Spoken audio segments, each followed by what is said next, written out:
Welcome back. Today's conversation is about overwhelm. Overwhelm is something that plagues so many people. I had an interesting experience last week where I was working with a gentleman, and one of the things that he was challenged with was overwhelm. It's something, he's got a lot on the go. He's a very successful person. And we just had an interesting experience. He was going through a drive-through, and we were having a conversation over the phone. We were chatting about a specific challenge that he was facing. And that entire conversation lasted about 40 minutes. And during that entire conversation, he was still in the drive-through. And so one of the topics came up, which was specifically around how he's feeling completely overwhelmed. And what happens is when most people feel overwhelmed, they underperform. That is the number one thing that happens. Then people will actually shut down, or people will actually allow things to fall through the cracks.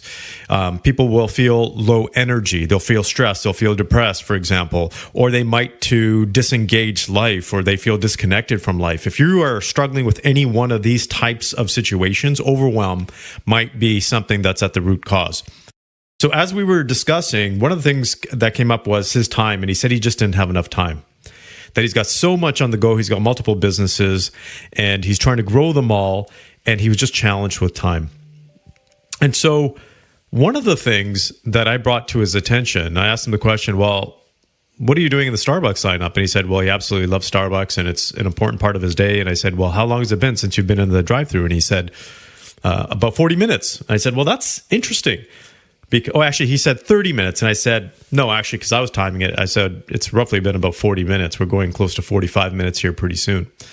So do you do this every day? I asked. And he said, yeah. And I said, well, what do you typically do in that 45 minutes? He's like, well, I'll listen to something, or I'll make a phone call. And I said, well, how productive do you think that 45 minutes is for you achieving your goals? And he said, maybe I think he said about 30, 35%, or 3 out of 10. And I said, okay, interesting. So have you ever tracked what you do throughout the day and throughout the week? And he said, no, his calendar is pretty busy, and his assistant takes care of his calendar. And that's number 2 thing I want to bring up here, which is very, very important as well.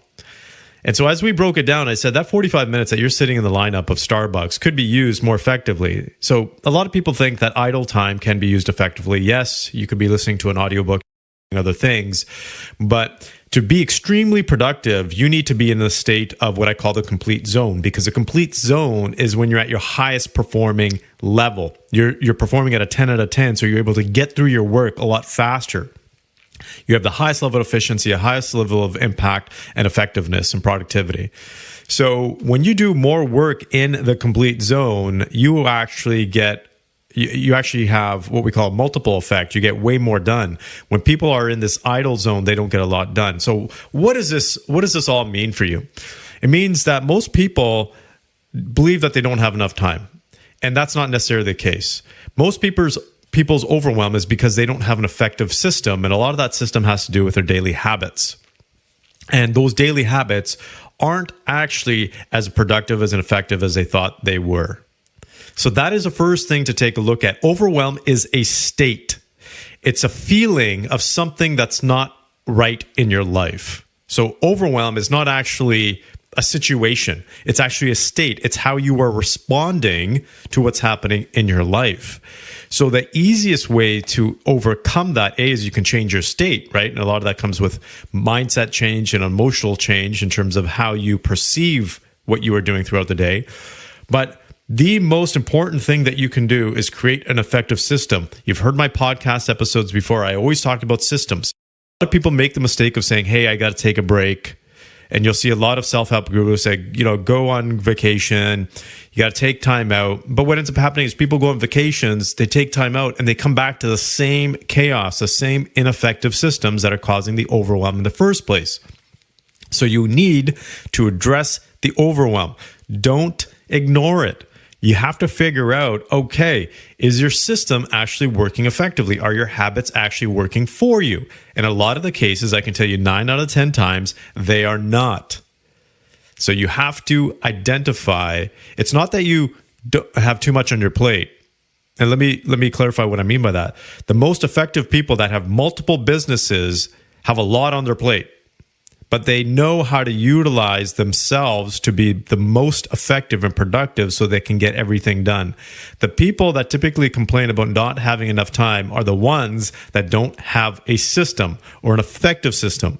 They may have a system, but it's not as effective as it should be. Very, very important. You, just like anything else in business, are an operational mechanism. You operate based on a system. And every month, every week, you should be upgrading that system. You should be evaluating it to determine whether it's working for you. If you are not, you are working on an old system, an outdated system that will basically cause you to feel overwhelmed. So here's your mind shot for today.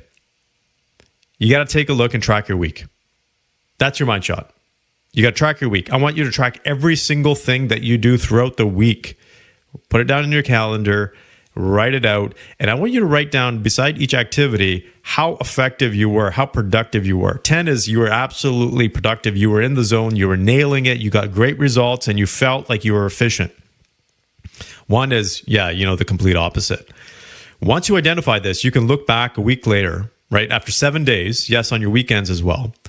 And you can look back and you can see where you weren't effective, where you weren't efficient, and where you can actually change things. Once you start doing that, that's when I want you to start tackling overwhelm, that feeling of overwhelm. Because if that system continues to be ineffective, you're going to still feel overwhelmed. That is your mind shot for today. I hope it helps, and I wish you the very best. Take care.